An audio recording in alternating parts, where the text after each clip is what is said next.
Cody played second base for us. He's also earning his first varsity letter. As I just mentioned, he split time with Tim at second base. I know from day one, probably other than, I'll mention that when I talk about Fitzgerald, and I told Cody that, and the guys that I felt like that Cody was one of the hardest working players on our team. And I think when you ask guys that way back when we started in January, how hard he worked, he would do workouts on his own, other than what the team was doing. You know, he's just one of those guys that would just give me everything that he had. I know Cody didn't get as many at-bats as he wanted this year, but he was very solid in the field. He only committed 4 errors and 36 chances.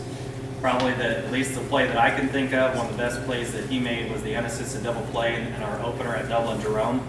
I think that we were in a tie game, maybe 1-1 at the time, and if he doesn't turn that double play, we may not win that game.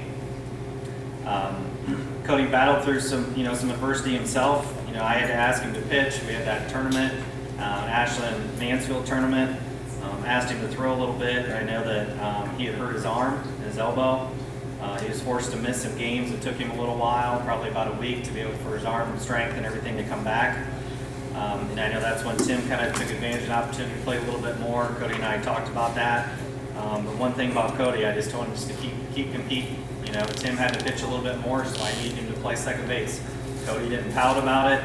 He went out there and kept making plays. And again, that's kind of what I was looking for from him, is to play a solid second base. I know next year he's going to be counted more to be one of our leaders. Okay, so he's going to get plenty of bats next year.